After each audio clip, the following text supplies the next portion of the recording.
નમસ્કાર મિત્રો. આવતીકાલનો ઉજાસ આ મુલાકાત શ્રેણીમાં આપનો પરિચય એવી ઉદયમાન પ્રતિભાઓ સાથે કરાવી રહી છું, જેમની કાંતિ પરોઢે ફૂટતા સૂર્યના કિરણોની જેમ ખીલી રહી છે અને જ્યારે ક્ષિતિજેથી આકાશ મધ્યે પૂર્ણ કળાએ ખીલશે ત્યારે આપણી આવતીકાલને એ અજવાળશે. એના સ્પષ્ટ ચિહ્નો આપણને આજે દેખાઈ રહ્યા. આ શ્રેણીમાં આજે તમારી મુલાકાત કરાવી રહી છું સ્નેહા દેસાઈ સાથે. સ્નેહા દેસાઈના નામની આજકાલ બોલબાલા છે અને એમને જે ખ્યાતિ અને પ્રશંસા મળી રહ્યા છે તેના એ અધિકારી પણ છે. આ વર્ષે પાયલ કાપડિયાએ કાન્સ ફિલ્મ ફેસ્ટિવલ સાથે આપણને સૌને જોડી આપ્યા. તો આવતા વર્ષે એટલે કે 2025ના વર્ષના ઓસ્કર એવોર્ડ્સ માટે ભારતની સત્તાવાર એન્ટ્રી લાપતા લેડીઝ નામની નેટફ્લિક્સ ફિલ્મ છે અને સ્નેહા દેસાઈની કલમથી આ ફિલ્મની પટકથા અને સંવાદો લખાયા છે. મુંબઈના નિવાસી સ્નેહા દેસાઈએ એમ.બ.ની પદવી મેળવી અને સાથે સાથે એમણે અભિનયની કારકિર્દી પણ ઘડી. રંગમંચ અને ટીવી સિરિયલના અસંખ્ય રોલમાં આપણે તેમને 2-2.5 દાયકાથી જોતા આવ્યા છીએ. તાજેતરમાં રિલીઝ થયેલી ખૂબ ચર્ચાસ્પદ બનેલી મહારાજ ફિલ્મ, જે સૌરભ શાહની નવલકથા અને મહારાજ લાયબલ કેસ આધારિત છે, એ ફિલ્મની પટકથા અને સંવાદો લખવાનું શ્રેય પણ સ્નેહા દેસાઈને. સ્નેહા, આજના આપણા સંવાદમાં તમારું સ્વાગત કરું છું. નમસ્તે અને congratulations. Thank you so much આરાધનાબેન. નમસ્તે. સ્નેહા, ઓસ્કર નોમિનેશનની પ્રક્રિયા વિશે પહેલા તો જાણવું છે. ઓસ્કર નોમિનેશન થયું એનાથી અમને સૌને ખૂબ આનંદ થયો છે, પણ મને થોડું કુતૂહલ પણ છે કે ઓસ્કરનું નોમિનેશન એની પ્રોસેસ શું હોય છે. એકચ્યુઅલી આરાધનાબેન, ઇફ આઈ સે ઓનેસ્ટલી, આને ઓસ્કરનું નોમિનેશન ન કહેવાય. અત્યારે હાલ પૂરતું અમે માત્ર ઇન્ડિયાની ઓફિશિયલ એન્ટ્રી છે ઓસ્કર્સ માટેની. એટલે હવે આ રીતે જેમ ભારતની એન્ટ્રી લાપતા લેડીઝ છે, એ જ રીતે વિશ્વના તમામ દેશોની એન્ટ્રી જશે ઓસ્કરમાં. પછી મને ખ્યાલ છે ત્યાં સુધી 17મી ડિસેમ્બરે ટોપ 15 નું સિલેક્શન થશે અનાઉન્સ. અને ત્યારબાદ 1 મહિનો જે એકેડમી વોટ કરે છે ફાઇનલ 5 માટે, એની પ્રક્રિયા ચાલશે. 17મી જાન્યુઆરીએ ફાઇનલ 5 ડિક્લેર થશે and those 5 will be the nominations for the Oscars. એટલે એક મોટો પડાવ પાર થયો છે, પણ 2 હજી મોટા પડાવો બાકી છે. અમારો પૂછવાનો મતલબ એ જ હતો કે જ્યારે ઓફિશિયલ એન્ટ્રી તરીકે કોઈ ફિલ્મ નોમિનેટ થાય ઓસ્કર માટે, ત્યારે એ એન્ટ્રી હુ નોમિનેટ્સ ફ્રોમ ઇન્ડિયા? ઇન્ડિયામાં international film federation of India જે છે, ધેટ ઇઝ ધી ઓથોરિટી. ભારતમાં દરેક ભાષા, દરેક પ્રાંત, દરેક પ્રદેશમાંથી જેટલી ફિલ્મો રિલીઝ થાય છે એક પર્ટિક્યુલર યરમાં, એ બધી જ કન્સિડરેશન માટે આવે છે. You are also allowed to apply and at the same time the government recognizes every film that has release. અને એ બધામાંથી લાપતા લેડીઝ ચૂઝ કરવામાં આવી છે. એટલે it's a matter of great pride and honour for all of us. હવે વાત કરીએ તમારી લેખન પ્રક્રિયાની. વિપ્લવ ગોસ્વામીની વાર્તા ઉપરથી તમે એની પટકથા, તમે એના સંવાદો લખ્યા છે. તો જ્યારે એક વાર્તા ઉપરથી કોઈક ફિલ્મ કે કોઈ પણ નાટકના પટકથા કે સંવાદો લખવાના હોય, ત્યારે એક લેખક જે લખી રહ્યો છે, પટકથા કે સંવાદો લખે છે, એ કઈ રીતે એનું કન્વર્ઝન કરે છે? How much of freedom do you have to change or to add the characters, the situations? એ બધા સાથે તમે શું કરો અને શું કરી શકો? પ્રોઝ અને કોન્સ બંને છે જ્યારે કથા તમારી નથી હોતી. પ્રો એ છે કે તમે એક ડિટેચ્ડ પર્સપેક્ટિવથી કોઈકની વાર્તાને જોઈ શકો છો. જ્યારે તમારી પોતાની વાર્તા હોય ત્યારે તમે એક લિનિયર થોટ પ્રોસેસમાં ઘણીવાર જતા રહો કે તમે પેરીફેરલ કેરેક્ટર્સ કે વાર્તાઓને ન જોઈ શકતા હો, એવું થઈ શકે. જ્યારે બીજા કોઈની વાર્તા હોય તો તમે એને વધારે અલગ રીતે જોઈ શકો. So that is a benefit. The minus point is also that you have to babysit somebody else's baby. So the responsibility doubles up. કારણ કે એ બાળક જ્યારે તમારું નથી હોતું ત્યારે એની કાળજી રાખવાની જવાબદારી વધી જતી હોય છે, અને સાથે સાથે એને ઓળખવાની જે પ્રક્રિયા હોય છે એ જરાક લાંબી થઈ જાય. કારણ કે યુ વોન્ટ ટુ નો કે જેને પણ કથા લખી છે એના મગજમાં શું ચાલી રહ્યું હતું, કયા પર્સ્પેક્ટિવથી અમુક વસ્તુઓ લખાઈ છે, કે અમુક પાત્રો ઘડાયા છે. તો એ જાણવાની પ્રક્રિયા થોડીક લાંબી થઈ જતી હોય છે. જ્યારે તમે કથા, પટકથા અને સંવાદો બધું જ લખતા હો તો you need not have specified everything because it is there in your mind. બરાબર. આ કોઈક અલગ વ્યક્તિ ના મગજમાં જઈને તમારે થોડા વખત માટે તો ડ્વેલ કરવું જ પડતું હોય છે. હેવિંગ સેડ ધેટ, બિપ્લબે વાર્તા, જે મૂળ વાર્તા લખી હતી એ જ એટલી સશક્ત હતી, એની હુકલાઈન જ એટલી જ્યુસી, એટલી ડેલિશિયસ હતી કે ખૂબ બધી પોસિબિલિટીઝ, ખૂબ બધી સંભાવનાઓ હતી એ વાર્તામાં. એટલે જ્યારે મને આ વાર્તા આપવામાં આવી, જ્યારે મેં વાંચી, ત્યારે એક જ સેકન્ડ માં એમ નક્કી થઈ ગયું હતું કે there is a lot that I would want to do with something like this. અને બહુ ઓછી વાર એવું બનતું હોય છે કે વાર્તા તમારી સાથે તરત એવો ઘરોબો બાંધે. કારણ કે જનરલી ઠીકઠાક મટીરિયલ જ્યારે તમારી પાસે આવે તો તમે એના creative pros and cons weigh in કરવાની ટ્રાય કરતા હો, એના commercial pros and cons weigh in કરવાની ટ્રાય કરતા હો, કે આ પર્ટિક્યુલર પ્રોજેક્ટ સાથે એસોસિએટ થઈને મને શું મળશે, કે હું એને શું કોન્ટ્રીબ્યુટ કરી શકીશ. જ્યારે એક કોઈ જ દલીલ તમારા મગજમાં ના આવે ને તમને એમ થાય કે બસ આ વાર્તા સાથે મારે સંકળાવવું છે કોઈક રીતે, that is the most organic gut feel that the writer It works is with. like And love it at first happened. sight. Yes, and that is what happened with Lapata. અરે વાહ. ભાષાની વાત કરો. આપણે ગુજરાતીઓ છીએ, આપણું હિન્દી તો ક્યારેક હસીને પાત્ર પણ બને છે. હમકો હિન્દી નહીં આવડતા હે એ પ્રકારનું આપણે હિન્દી બોલવા વાળા છીએ. તમે હિન્દી ભાષા સાથે કઈ રીતે પનારો પાડો છો? મુંબઈમાં વસો છો એટલે હિન્દી બોલવાની થોડી ટેવ હશે, તો હું જાણું છું. એટલે સ્કૂલમાં 4 ભાષાઓ શીખી છું, ઇંગ્લિશ, હિન્દી, મરાઠી અને ગુજરાતી. ગુજરાતી તો માતૃભાષા છે એટલે ઘરમાં બોલાય, વંચાય, લખાય. Hindi being the national language, 10th સુધી મેં હાયર લેવલનું હિન્દી વાંચ્યું છે, ભણી છું. એટલે એ રીતે ખરોબો એ ખરો, એમાં વાંચને કર્યું છે, ખૂબ બધી ફિલ્મો જોઈ છે, એટલે એ રીતે હિન્દી સતત કાને પડ્યું જ છે.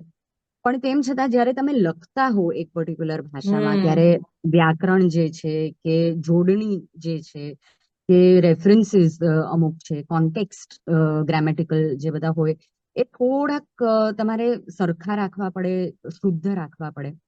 તો I always depend on professionals for that. એટલે આપણે આપણી વાર્તા, આપણા વિચારો એકવાર પેપર ઉપર મૂકી દઈએ. મારા હિન્દીના ટીચર છે શાળાના, I try to run by the script with her, કે ભાઈ એકવાર તમે નજર ફેરવી લો તો જોડણીની મિસ્ટેક હોય, કે ક્યાં નાની મિસ્ટેક્સ હોય, ક્યાંક બેટર વર્ડ કંઈક આવી શકતો હોય તો મઠારી શકાય. તો એક વધારે વેલ રેડ, વેલ પ્રૂફડ પ્રોડક્ટ તમે આગળ પાસ ઓન કરી શકો. એની બને ત્યાં સુધી ચીવટ હું રાખવાનો પ્રયત્ન કરું છું.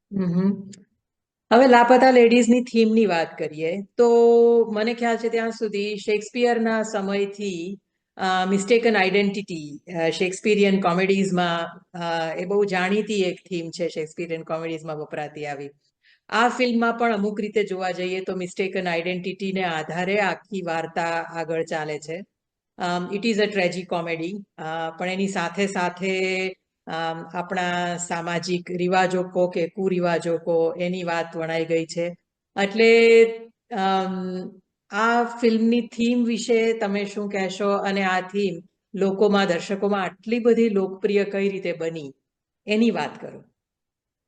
આ જે કોમેડી ઓફ એરર્સ કે મિસ્ટેકન આઈડેન્ટિટીની વાત છે એ રવિન્દ્રનાથ ટાગોરજીએ પોતાની નવલકથા નૌકાડૂબીમાં પણ બહુ સરસ રીતે દર્શાવી છે. In fact it is very very similar to what Laapataa લેડીઝની હુક લાઈન છે. Of course then the stories go very very different ways. પણ જ્યારે આપણે ખોવાઈ જતા હોઈએ છીએ ને આરાધનાબેન, ત્યારે અને જ્યારે પાછા મળીએ છીએ એ દરમિયાનમાં છે ને કશુંક બદલાઈ જાય છે, આપણી અંદર પણ અને આપણા અનુભવો અને આપણા દ્રષ્ટિકોણમાં પણ. તો that itself becomes a great, જેને કહીએ ને ખાણ છે સંભાવનાઓની, કે જ્યારે તમે કોઈ પાત્રને ખોવાડી દો છો વાર્તામાં અને પાછું એ જ્યારે જડે છે, એ દરમિયાનની એની જે પણ જર્ની હશે એ જર્ની લેખક પોતે પ્લોટ કરી શકે છે.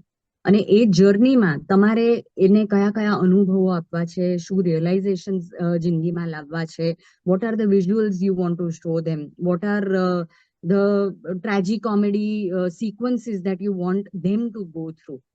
તો એ લેખકો માટે એક બહુ જ રાઇપ સબ્જેક્ટ છે. અને કદાચ એટલા માટે જ આ પર્ટિક્યુલર સબ્જેક્ટ અવારનવાર આ ટ્રોપ તરીકે યુઝ થતો આવ્યો છે અને બહુ જ સક્સેસફુલી યુઝ થતો આવ્યો છે. Because there's beauty in getting lost, and when you're found, there is something more profound in you. બરાબર. તો લાપતા લેડીઝની આ જે વાર્તા હતી એમાં જે આ બે છોવાઈ જવું છે ઇઝ બેઝિકલી અ મેટાફર કે ભારતની કેટલી બધી છોકરીઓ, સ્ત્રીઓ કે જે પોતાના ઘરમાં રહે છે, પોતાના સરનામે છે અને તેમ છતાં ખોવાયેલી છે. they do not know the path that they are treading. ચાલી રહ્યા છે પણ ક્યાં જઈ રહ્યા છે મને નથી ખબર, ચાલી રહ્યા છે પણ કશે પહોંચી રહ્યા છે કે નહીં એમને નથી ખબર. So it was a very beautiful metaphor that we wanted to convey through this thing. અને એટલા માટે જ લાપતા લેડીઝ એ અમે નામ પણ એવી રીતે રાખ્યું છે કે it is scores of ladies throughout the country, length and breadth. It is not only the rural, it is not only the poor, it is the urban women, the working women, the women who know what their rights and responsibilities are, and yet they do not know the journey that they're on.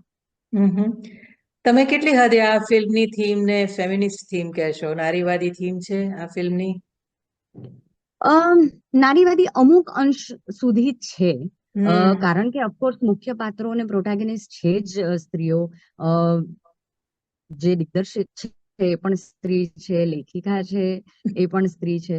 તો that way બહુ સરસ female લેન્સિંગ થી આ ફિલ્મને imagine કરવામાં આવી છે, execute કરવામાં આવી છે. પણ એ માત્ર નારીઓના હકની લડાઈ માટે કે તમે જાગો, જાગૃત થાઓ, rebel against the society or put forth your point, એ માટે નો કોઈ અભિયાન કે કોઈ મોરચો નથી આ ફિલ્મ. Also we have very very consciously tried કે અમે કોઈ બી પ્રકારનું મેલ બેશિંગ આની અંદર ન કરીએ. કે આપણે સ્ત્રીઓને ઉપર લાવી છે પણ એની માટે પુરુષોને નીચે પાડવા જરૂરી નથી. બરાબર. The man or the male characters of the film એને અમે સતત કોમ્પ્લિમેન્ટરી એટલે પૂરક તરીકે રાખ્યા છે કે લાઈફમાં બંનેને એકબીજાની સતત જરૂર પડે જ છે અને એકબીજાની ખોટ પૂરી પાડવાની જવાબદારી I think that is what the two genders are ordained with, basically. We are not there to compete, we are there to collaborate actually. અને એ સતત અમે ટ્રાય કરી છે કે દીપકના પાત્ર થ્રુ કે શ્યામ મનોહર જે પોલીસ ઇન્સ્પેક્ટર છે એના પાત્ર થ્રુ કે ક્યાંક ક્યાંક પુરુષોની મદદ, ક્યાંક ક્યાંક એમનું આંગળી ચીંધવાનું, ક્યાંક ક્યાંક એમનો સપોર્ટ, જસ્ટ પીઠ પર થાબડવાની પણ વાત હોય તો એ પણ નારીઓ માટે બહુ મોટું કામ કરી જતું હોય છે. તો I will say that yes, partly there is a little bit of feminism in it, but there is no feminazi in this.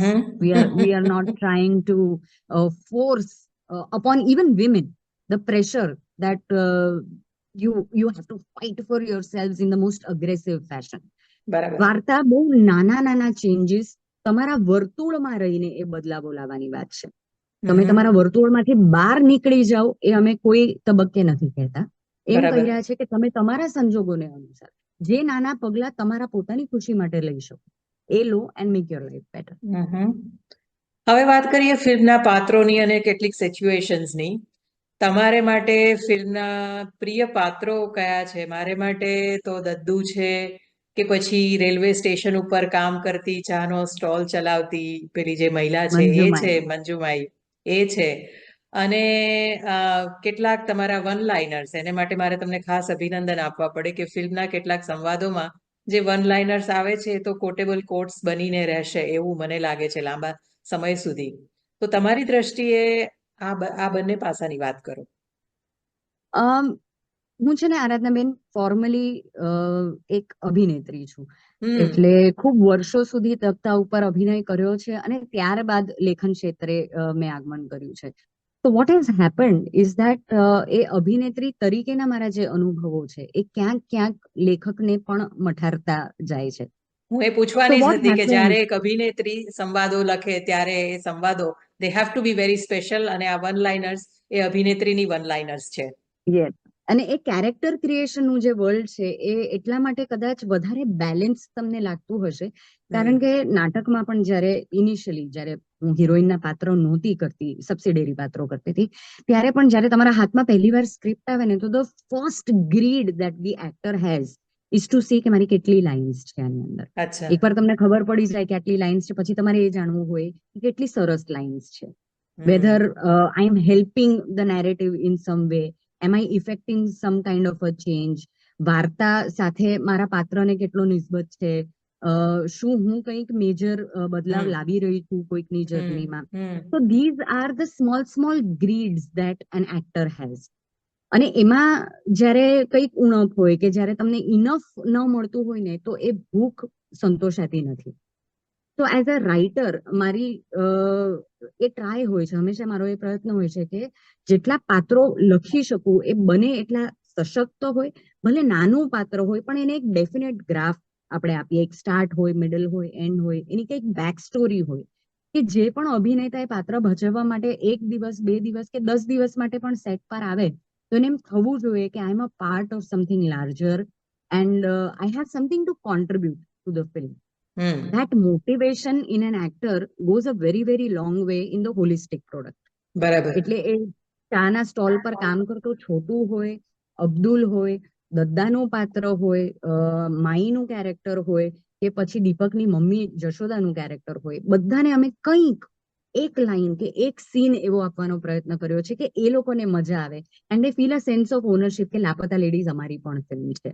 બરાબર. So that is how the characters were designed. મને ખૂબ ગમતા પાત્રોમાં યસ મંજુમાઈનું પાત્ર છે, જે એટલે લોકોને બી ખૂબ ગમ્યું છે અને લાડકું પાત્ર છે. It is a very very author backed part, એટલે અચ્છા. એટલે ઇટ ઇઝ નેચરલ કે એ લોકોની નજરમાં આવે. શ્યામ મનોહર જે ઇન્સ્પેક્ટરનું પાત્ર છે, રવિ કિશને જે આબાદ કેમિયો કર્યો છે, that is again a wonderful part. These are the parts that are bringing changes in the lives.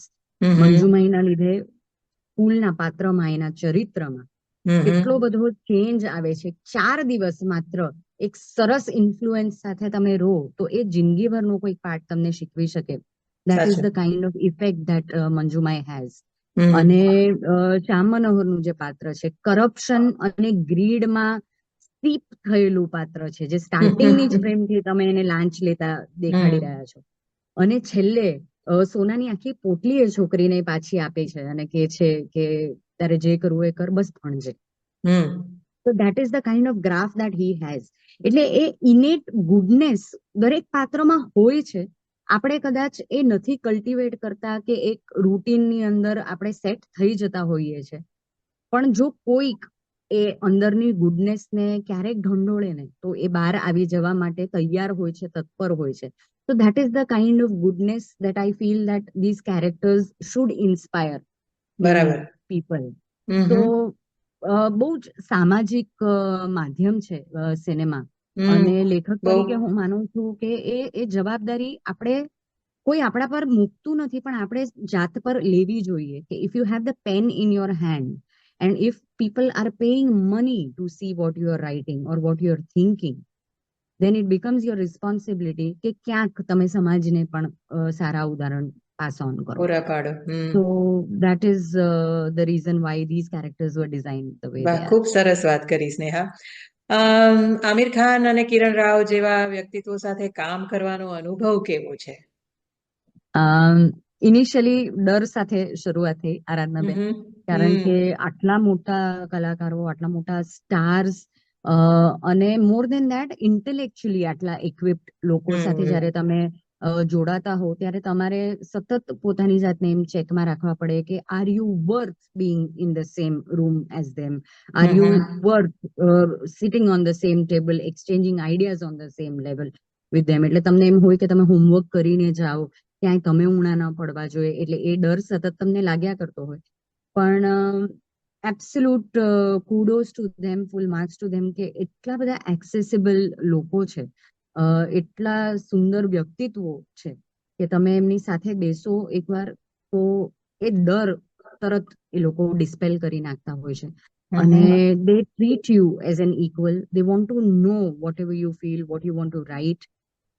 પછી હા ના કરે કે તમારા આઈડિયાઝ ને એ લોકો ઓપોઝ કરે કે એક્સેપ્ટ કરે એ બહુ પછીની વસ્તુ છે. પણ એટલીસ્ટ તમે એ ફૂલ ફ્રીડમ સાથે પોતાનું ઓપિનિયન વોઇસ કરી શકો એ પણ બહુ જ મોટી વાત છે. વાત છે. સેકન્ડલી, મારી આ લગભગ ફર્સ્ટ ફિલ્મ મહારાજ આમ મેં પહેલી ફિલ્મ લખી અને Laapataa Ladies was the second film that I wrote, but the first film that release. તો yes, technically it's my debut. તો આવા સમયે એક નવોદિત લેખક માટે એટલા સરસ મેન્ટર્સ હોવા એક રૂમમાં, કે જે લોકોએ આટલું બધું કામ કરેલું છે, આટલા મોટા વ્યક્તિત્વ સાથે તેઓ એસોસિએટ થયા છે, they have a huge body of work. તો એક ફિલ્મને કેવી રીતે લખવી, એક સીનને કેવી રીતે શેપ આપવો, ત્યાં એક સીન પૂરો થઈ જાય છે તો એને એડિટ કરો, હવે આગળ 4 લાઈન સુધી એ ન લંબાવવો જોઈએ. How this scene will go on two translate as a visual. લોકો આમાંથી શું લઈ જશે, ભલે તમે કેવા આ માંગો છો, પણ હાઇલાઇટ શું થઈ રહ્યું છે એ ફર્ધર વિઝ્યુઅલાઇઝેશન જે એ લોકોની પાસે છે, એ કદાચ મારી પાસે એ અનુભવ નહોતો અને હજી પણ ઓછો છે. તો to have these people interpret your script for you on this level is a great learning curve.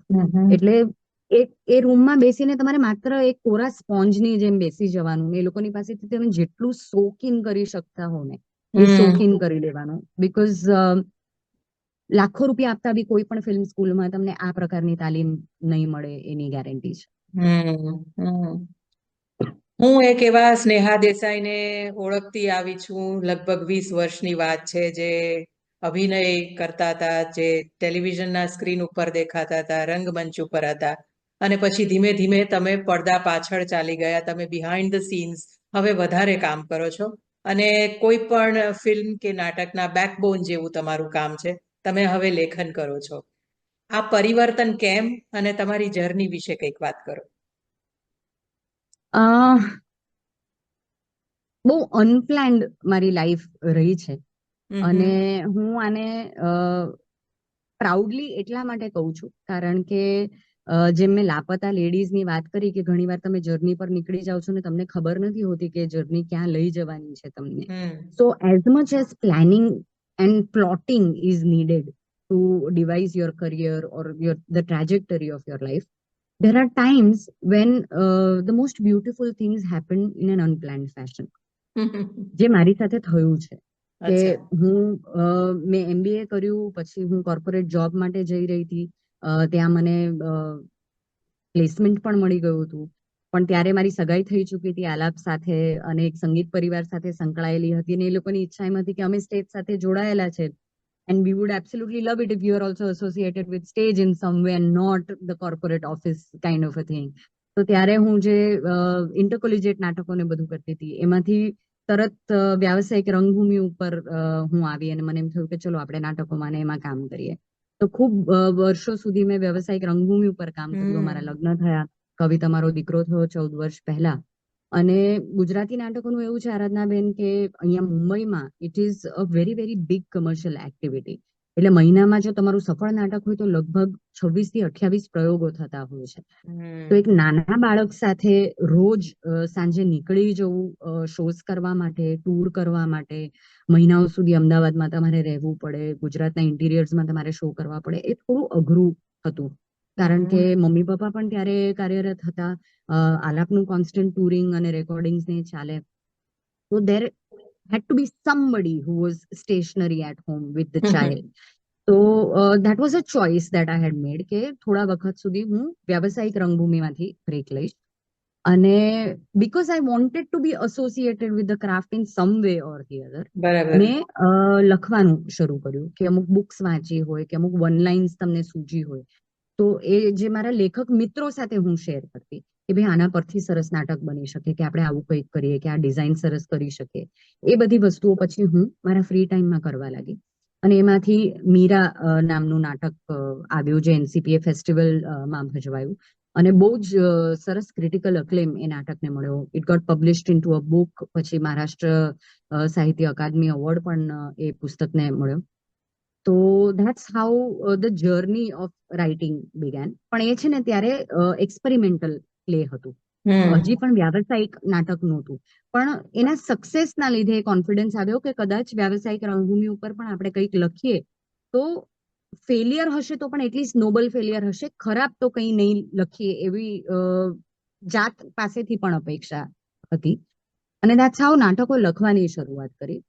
નાટકો ખૂબ સુંદર નીવડ્યા, બહુ સરસ પ્રતિસાદ મળ્યો, અને that's where the confidence building began કે ભાઈ લેખક તરીકે આપણું નામ જો જતું હોય તો એક સરસ નાટક જાય, કે સરસ મેસેજ પ્રેક્ષકો સુધી જાય, સરસ ભાષા બહાર જાય, કંઈક સાહિત્યિક કન્ટેન્ટ એની અંદર હોય.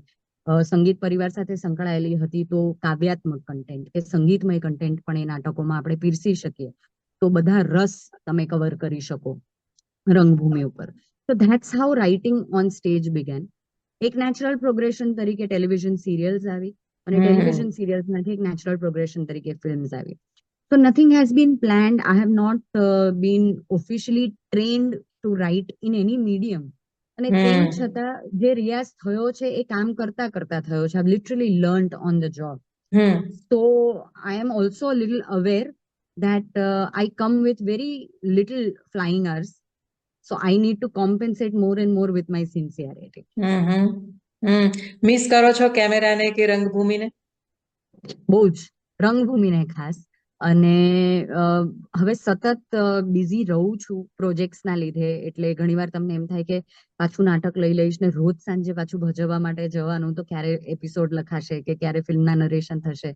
પણ મારી ઈચ્છા છે કે કોઈક એક તબક્કે I will take a sabbatical from writing, writing may be not completely, અને એકાદું નાટક પાછું કરીશ એટલે એ પાર્ટ જે છે એ રિજુવિનેટ થાય.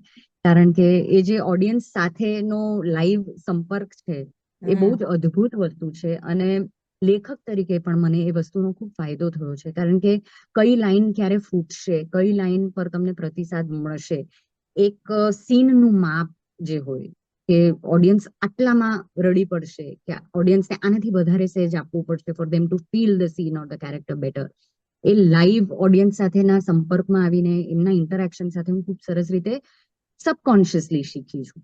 સો I don't want to let that gut feeling go away from my life. આપણે વાત કરી તેમ તમે એક કલાકારોના પરિવારમાં જીવો છો, ચારે ચાર પુખ્ત વયની વ્યક્તિઓ ઘરની કળાઓમાં વ્યસ્ત છે અને કળાઓ પીરસે છે.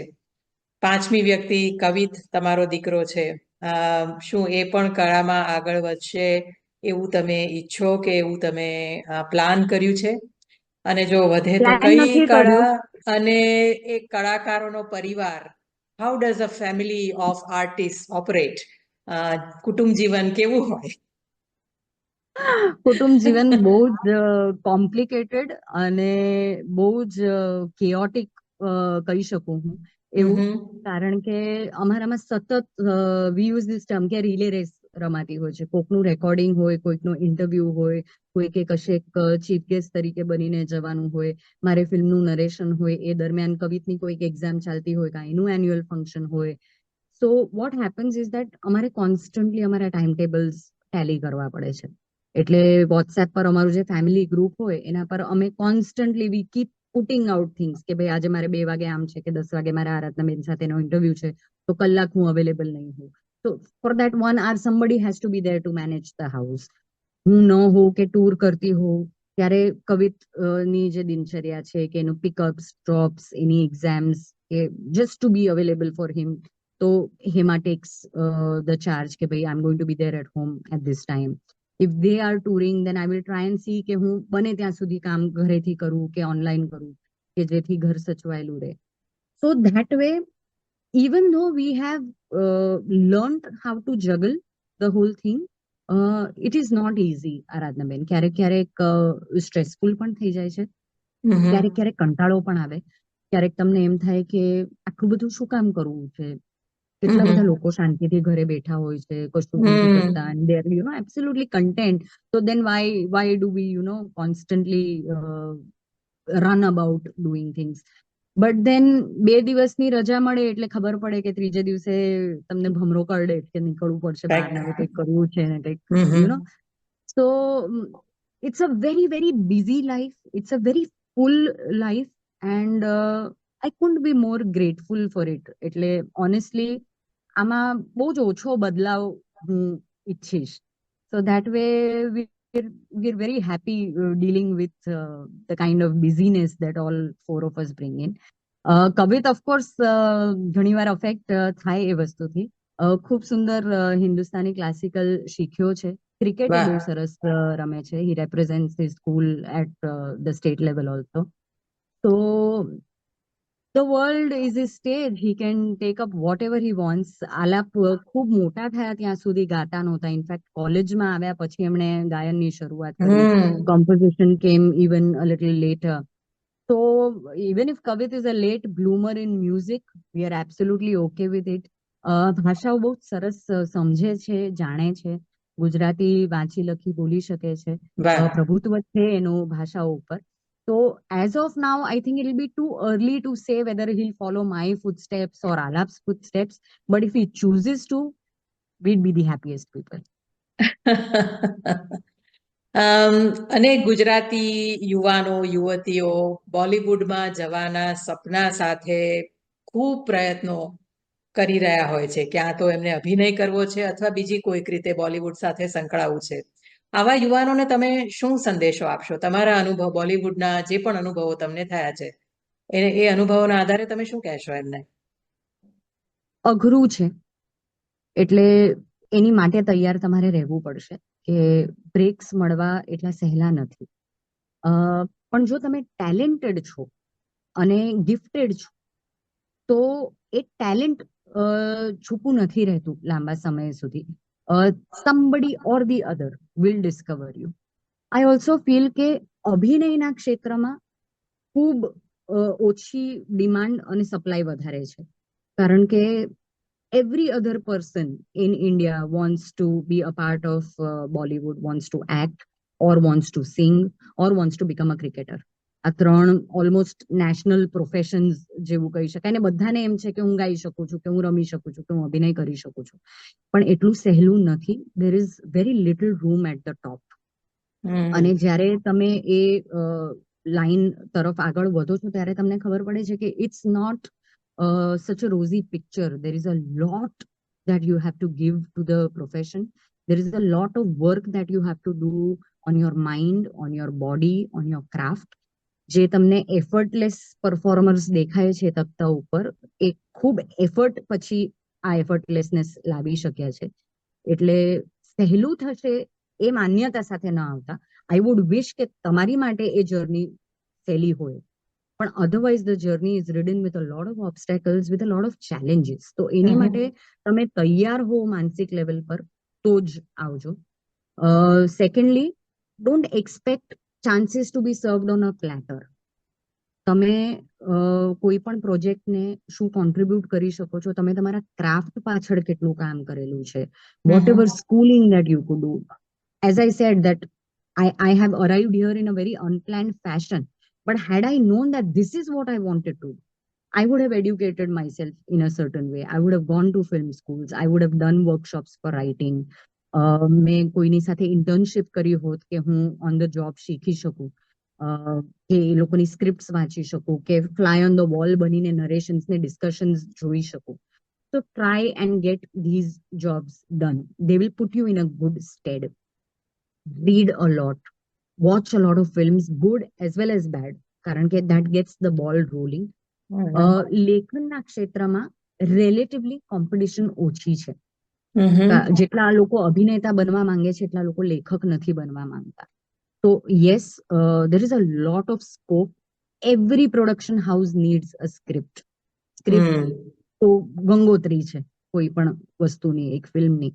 તો જો તમારી પાસે એક સરસ વાર્તા છે કે તમે એને સરસ રીતે ડેવલપ કરી શકો છો, જેમાં સરસ મસાલો હોય, કે જેમાં સરસ સોલ હોય, so that is your greatest currency. If you have a good script, માત્ર એના આધારે, એ કોન્ફિડન્સના આધારે તમે કોઈ પણ પ્રોડક્શન હાઉસમાં વોક ઇન કરીને એ નરેશન માંગી શકો છો. એમાં સહેજ પણ પોટેન્શિયલ હશે ને તો એ પ્રોડક્શન હાઉસ તમને નહીં જવા દે. તો if you have stories to tell, બેઝિઝક knock on doors. કોક વાર પ્રતિસાદ નહીં મળે, but if your work is good, then there's no stopping you. વાહ. સ્નેહા, ઓસ્કરમાં તમારી ફિલ્મને સફળતા મળે એવી શુભેચ્છા કરું છું તમને અને તમારી આખી ટીમને. You are our pride and Joy. We are very proud of you. તમારા ભાવિ માટે તમને શુભેચ્છા આપું છું. તમારી સર્જનશીલતાથી તમે નવા નવા સોપાનો સર કરતા રહો અને અમને નવી નવી તમારી ફિલ્મો, નાટકો જોવા મળે અને ક્યારેક તમને તખ્તા પર ફરીથી જોઈએ એવી પણ અપેક્ષા રાખું છું. આજે મારી સાથે વાતચીત કરી તે માટે ખૂબ ખૂબ આભાર. તમારા આખા પરિવારને શુભેચ્છા આપું છું. થેન્ક યુ સો મચ આરાધનાબેન. It's always a pleasure talking to you. અને એક ગુજરાતી તરીકે વર્લ્ડ લેવલ ઉપર જ્યારે આ પ્રકારનું તમને પ્રમોશન મળે, આ પ્રકારનું એન્કરેજમેન્ટ મળે, તો it's a very very heart warming feeling. And I send this out to the universe. I send this out to my fellow Gujaratis કે the world is really really our stage. જે પ્રકારની ધગશ આપણી અંદર છે, જે પ્રકારનું ટેલેન્ટ છે, I don't think we should be shying away. And wonderful times await all of us. The world is really really opening up. There are great stories to be told. And I hope to tell some of them. અને ઓડિયન્સીસમાં તમે બધા હશો એવી અપેક્ષા. અમે જરૂર તમારી સાથે જ છીએ. ફરીથી તમને અભિનંદન અને શુભેચ્છાઓ. Thank you very much. Thank you so much Aradhana. આવજે સ્નેહા. આવજો.